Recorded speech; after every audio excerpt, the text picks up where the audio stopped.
নমস্কার, আমার গল্প পাঠ আসরে আপনাকে স্বাগত জানাচ্ছি। পড়ছি শেষের কবিতা উপন্যাসটির পরবর্তী পর্ব। আজকের পর্ব আশঙ্কা। সকালবেলায় কাজে মন দেওয়া আজ লাবণ্যর পক্ষে কঠিন। সে বেড়াতেও যায়নি।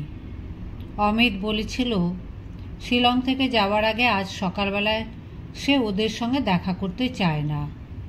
সেই পণটাকে রক্ষা করবার ভার দুজনেরই ওপর। কেননা যে রাস্তায় ও বেড়াতে যায় সেই রাস্তা দিয়েই অমিতকে যেতে হবে। মনে তাই লোভ ছিল যথেষ্ট, সেটাকে কোষে দমন করতে হলো। যোগমায়া খুব সকালেই স্নান সেরে তার আহ্নিকের জন্য কিছু ফুল তোলেন। তিনি বেরোবার আগেই লাবণ্য সেই জায়গাটা থেকে চলে এলো ইউক্যালিপটাস তলায়। হাতে দু একটা বই ছিল, বোধহয় নিজেকে এবং অন্যদেরকে ভোলাবার জন্য। তার পাতা খোলা, কিন্তু বেলা যায়, পাতা উল্টানো হয় না। মনের মধ্যে কেবলই বলছে জীবনের মহোৎসবের দিনকাল শেষ হয়ে গেল। আজ সকালে একবার মেঘ রৌদ্রের মধ্যে দিয়ে ভাঙনের দূত আকাশ ঝেঁটিয়ে বেড়াচ্ছে। মনে দৃঢ় বিশ্বাস যে অমিত চিরপলাতক। একবার সে সরে গেলে আর তার ঠিকানা পাওয়া যায় না। রাস্তায় চলতে চলতে কখন সে গল্প শুরু করে, তারপর রাত্রি আসে। পরদিন সকালে দেখা যায় গল্পের গাঁথন ছিন্ন, পথিক গেছে চলে। লাবণ্য তাই ভাবছিল ওর গল্পটা এখন থেকে চিরদিনের মতো রইল বাকি। আজ সেই অসমাপ্তির ম্লানতা, সকালের আলোয় অকাল অবসানের অবসাদ আর্দ্র হওয়ার মধ্যে। এমন সময় বেলা তখন 9টা। অমিত দুমদাম শব্দে ঘরে ঢুকেই মাসিমা মাসিমা করে ডাক দিলে। যোগমায়া প্রাতঃসন্ধ্যা সেরে ভাঁড়ারের কাজে প্রবৃত্ত। আজ তাঁরও মনটা পীড়িত। অমিত তার কথায়, হাসিতে, চাঞ্চল্যে এতদিন তার স্নেহাসক্ত মনকে, তার ঘরকে ভরে রেখেছিল। সে চলে গেছে, এই ব্যথার বোঝা নিয়ে তাঁর সকালবেলাটা যেন বৃষ্টিবিন্দুর ভারে সদ্যপাতি ফুলের মতো নুয়ে পড়ছে। তার বিচ্ছেদ কাতর ঘরকন্নার কাজে আজ তিনি লাবণ্যকে ডাকেননি। বুঝেছিলেন আজ তার দরকার ছিল একলা থাকার, লোকের চোখের আড়ালে। লাবণ্য তাড়াতাড়ি উঠে দাঁড়ালো। কোলের থেকে বই গেল পড়ে, জানতেও পারলে না। এদিকে যোগমায়া ভাঁড়ার ঘর থেকে দ্রুত পদে বেরিয়ে এসে বলেন, কি বাবা অমিত, ভূমিকম্প নাকি? ভূমিকম্পই তো। জিনিসপত্র রওনা করে দিয়েছি, গাড়ি ঠিক। ডাকঘরে গেলুম দেখতে চিঠিপত্র কিছু আছে কিনা। সেখানে এক টেলিগ্রাম। অমিতের মুখের ভাব দেখে যোগমায়া উদ্বিগ্ন হয়ে জিজ্ঞাসা করলেন, খবর সব ভালো তো? লাবণ্য ঘরে এসে জুটল।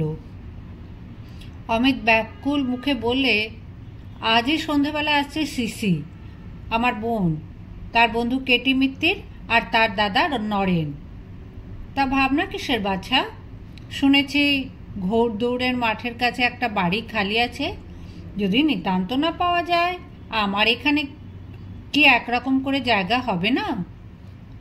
সেই জন্য ভাবনা নেই মাসি, তারা নিজেরাই টেলিগ্রাফ করে হোটেলে জায়গা ঠিক করেছে।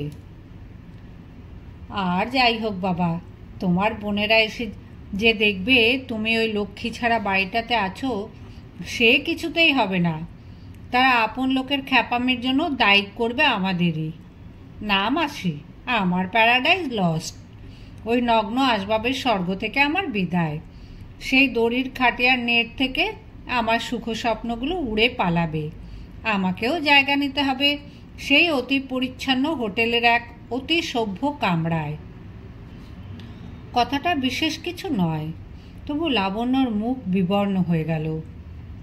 এতদিন একটা কথা ওর মনেও আসেনি যে অমিতের যে সমাজ, সে ওদের সমাজ থেকে সহস্র যোজন দূরে। এক মুহূর্তেই সেটা বুঝতে পারলে। অমিত যে আজ কলকাতায় চলে যাচ্ছিল, তার মধ্যে বিচ্ছেদের কঠোর মূর্তি ছিল না। কিন্তু এই যে আজও হোটেলে যেতে বাধ্য হলো, এইটাতেই লাবণ্য বুঝলে যে বাসা এতদিন ওরা দুজনে নানা অদৃশ্য উপকরণে গড়ে তুলেছিল, সেটা কোনো দিন বুঝি আর দৃশ্য হবে না।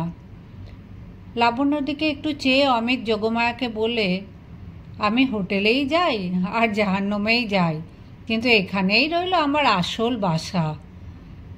অমিত বুঝেছে শহর থেকে আসছে একটা অশুভ দৃষ্টি। মনে মনে নানা প্ল্যান করছে যাতে শিশির দল এখানে না আসতে পারে। কিন্তু ইদানিং ওর চিঠিপত্র আসছিল যোগমায়ার বাড়ির ঠিকানায়। তখন ভাবেনি কোনো সময় তাতে বিপদ ঘটতে পারে। অমিতের মনের ভাবগুলো চাপা থাকতে চায় না, এমনকি প্রকাশ পায় কিছু আতিশয্যের সঙ্গে। ওর বোনের আশা সম্বন্ধে অমিতের এত বেশি উদ্বেগ যোগমার কাছে অসঙ্গত ঠেকেছিল। লাবণ্য ভাবলে অমিত ওকে নিয়ে বোনেদের কাছে লজ্জিত। ব্যাপারটা লাবণ্যর কাছে বিস্বাদ ও অসম্মানজনক হয়ে দাঁড়ালো। অমিত লাবণ্যকে জিজ্ঞাসা করলে, তোমার কি সময় আছে, বেড়াতে যাবে? লাবণ্য একটু যেন কঠিন করে বললে, না, সময় নেই। যোগমায়া ব্যস্ত হয়ে বলেন, যাও না মা, বেরিয়ে এসো গে। লাবণ্য বলে, কর্তামা, কিছুকাল থেকে সুরমাকে পড়ানো বড় অবহেলা হয়েছে, খুবই অন্যায় করেছি। কাল রাত্রেই ঠিক করেছিলুম আজ থেকে কিছুতেই আর ঢিলেমি করা হবে না বলে লাবণ্য ঠোঁট চেপে মুখ শক্ত করে রইল। লাবণ্যর এই জেদের মেজাজটা যোগমায়ার পরিচিত। পিড়াপিড়ি করতে সাহস করলেন না।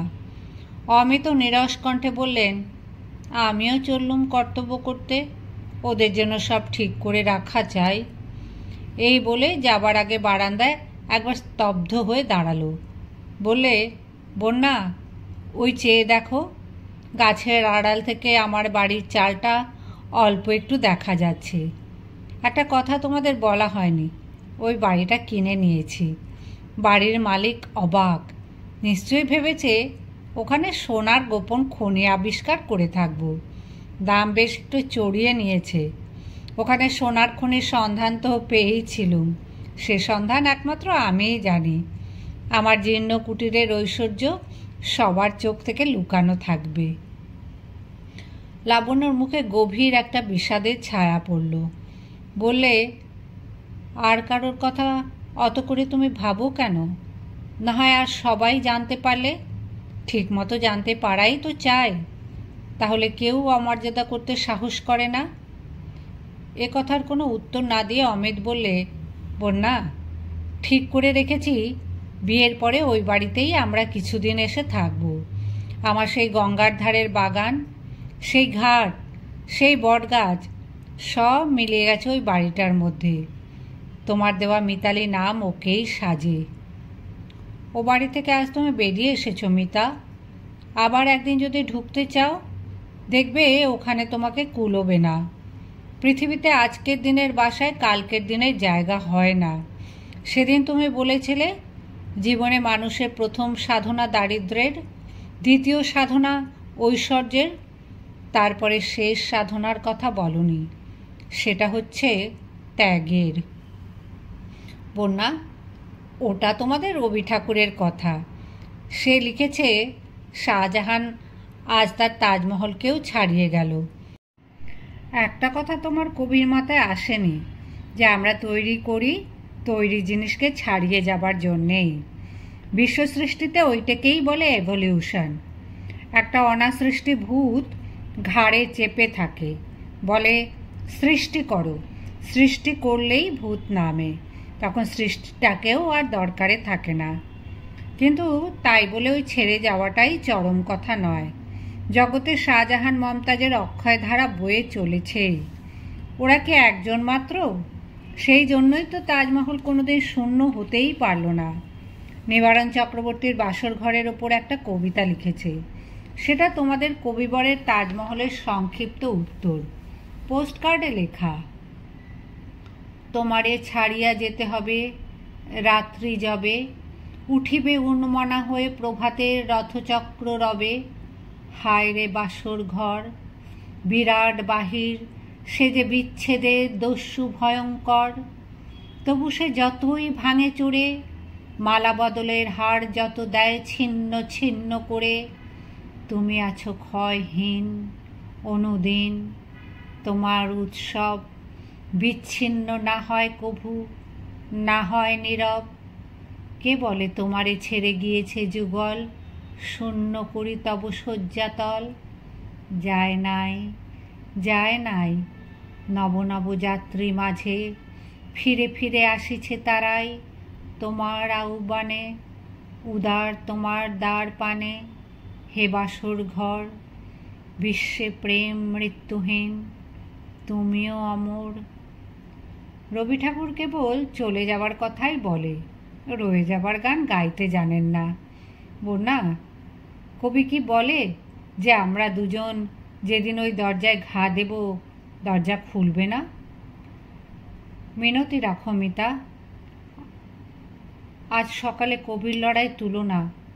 তুমি কি ভাবছ প্রথম দিন থেকেই আমি জানতে পারিনি যে তুমিই নিবারণ চক্রবর্তী?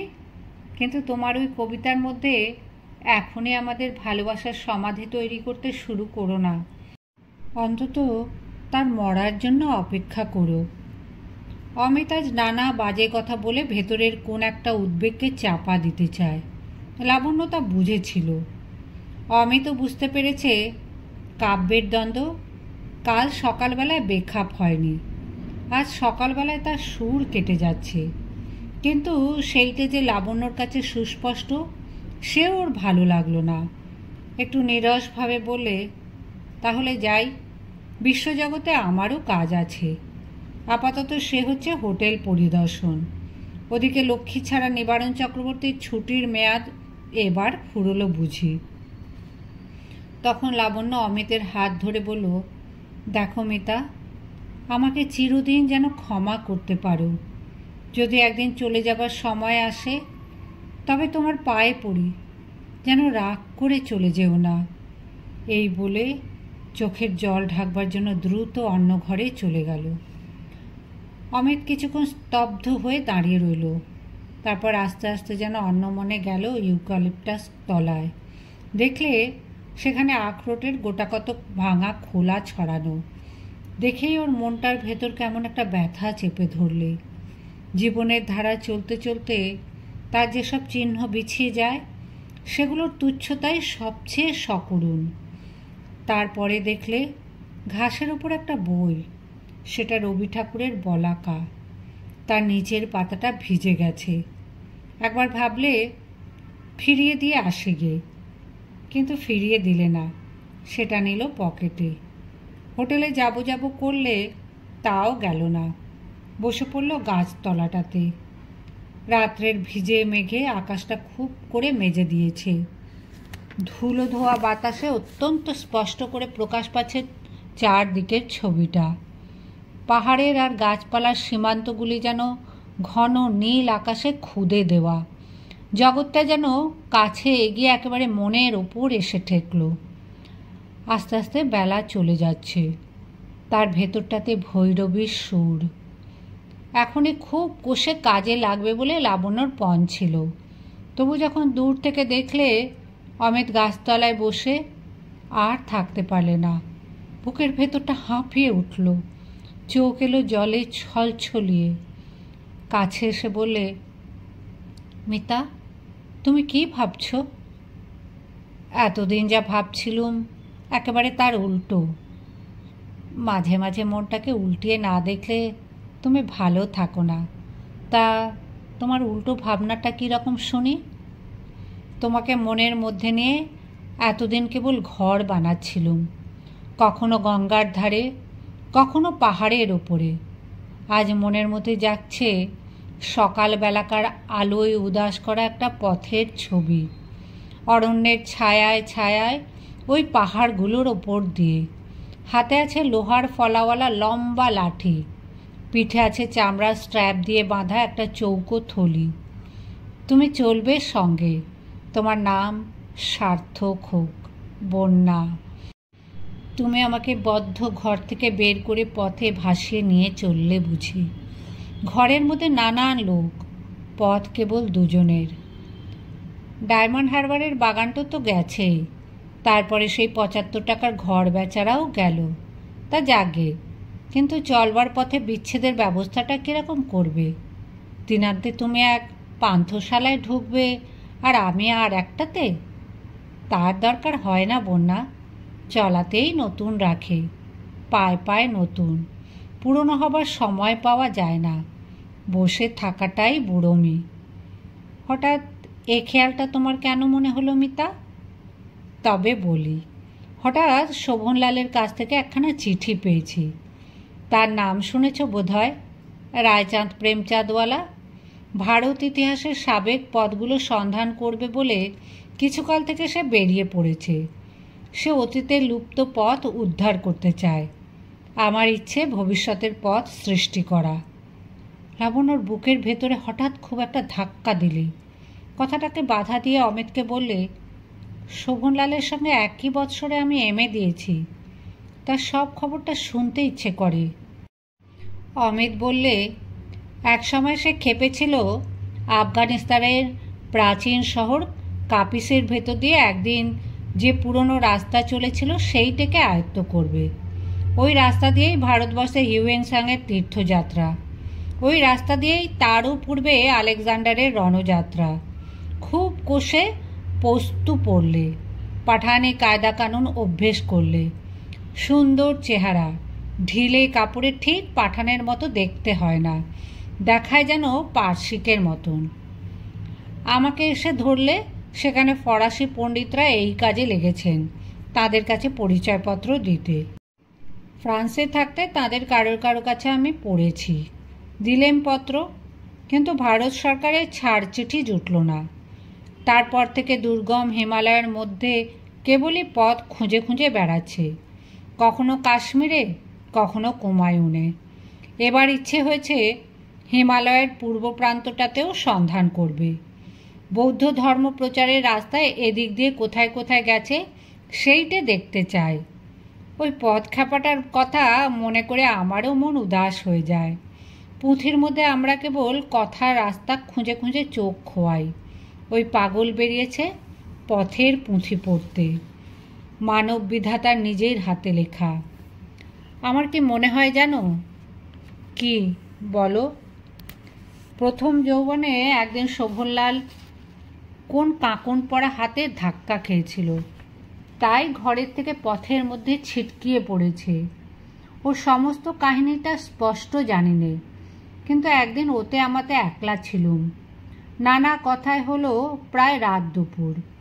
জানলার বাইরে হঠাৎ চাঁদ দেখা দিল একটা ফুলন্ত জারুল গাছের আড়ালে। ঠিক সেই সময়টাতে কোনো একজনের কথা বলতে গেল। নাম করলে না, বিবরণ কিছুই বললে না, অল্প একটু আভাস দিতেই গলা ভার হয়ে এলো। তাড়াতাড়ি বেরিয়ে চলে গেল। বুঝতে পারলুম ওর জীবনের মধ্যে কোনখানে অত্যন্ত একটা নিষ্ঠুর কথা বিঁধে আছে। সেই কথাটাকেই বুঝি পথ চলতে চলতে ও পায়ে পায়ে খইয়ে দিতে চায়। লাবণ্যর হঠাৎ উদ্ভিদ তত্ত্বের ঝোঁক এলো। নুয়ে পড়ে দেখতে লাগলো ঘাসের মধ্যে সাদায় হলদে মেলানো একটা বুনো ফুল। একান্ত মনোযোগে তার পাপড়িগুলো গুনে দেখার জরুরি দরকার পড়ল। অমিত বললে, জানো বন্যা, আমাকে তুমি আজ পথের দিকে ঠেলে দিয়েছ। কেমন করে? আমি ঘর বানিয়েছিলুম। আজ সকালে তোমার কথায় মনে হলো তুমি তার মধ্যে পা দিতে কুণ্ঠিত। আজ 2 মাস ধরে মনে মনে ঘর সাজালুম। তোমাকে ডেকে বললুম, এসো বধূ, ঘরে এসো। তুমি আজ বধূসজ্জা খসিয়ে ফেললে। বললে, এখানে জায়গা হবে না বন্ধু, চিরদিন ধরে আমাদের সপ্তপদী গমন হবে। বনফুলের বটানে আর চলল না। লাবণ্য হঠাৎ উঠে পড়ে ক্লিষ্ট স্বরে বললে, মিতা, আর নয়, সময় নেই।